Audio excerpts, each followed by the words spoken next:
平安。我们今天在家会主要来读约伯记的第15章。那经文的摘要，我们从15章到21章是第2回合的辩论。那这些朋友责备约伯的罪恶，所以以利法对约伯提出4项的指责。第一项指责是他自夸聪明，第2项指责是指责约伯不敬虔，第3个指责是他自夸有智慧，第4个指责是向上帝无理来争辩。那对约伯提出4项指责之后，接着也对他提出2项的劝告。第一个劝告是劝告约伯不要自认为无辜，第2个劝告是不可坚持不悔改。我们来看经文如何运用。以利法他听了约伯说他们不比他自己聪明，更严厉来反驳约伯，只问约伯说：“你是不是觉得自己更胜其他的人？”他说有很多人比约伯更年长，比他更有智慧。约伯，你不可以自以为义啊！以利法观察约伯不接受他们的理论，不肯承认自己有罪，断定他的问题是自以为有智慧，使他陷入最终的原因。好像亚当为了要遮掩他的罪，说诡诈的话。那么约伯说的话正是他的罪证，他骄傲自恃的态度，常常是异端特有的记号，以自己与上帝相同同等这样。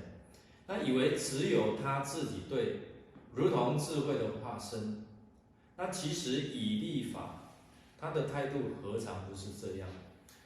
其实面对苦难，我们应该来先反省说，是我自己犯罪。如果我自己犯罪，我就要承认，我就要悔改。那如果确知我是无辜的我虽然不比别人优秀，我也不该放弃能够与神来争辩，更不应该放弃与神来对话。所以我们相信，如果我们有错，上帝会让我们知道如果我们无辜，我们也要跟上帝来对话，上帝也会与我们对话。那其实有一位姐妹，她父亲遇上车祸这个父亲不是信徒，他却是一个尽责的父亲。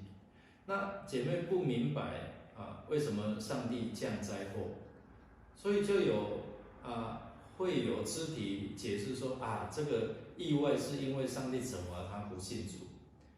那这位姐妹除了难过，她更加不明白父亲的罪足以让他遇到车祸身亡吗？为什么其他人不信的没有同样的受罚？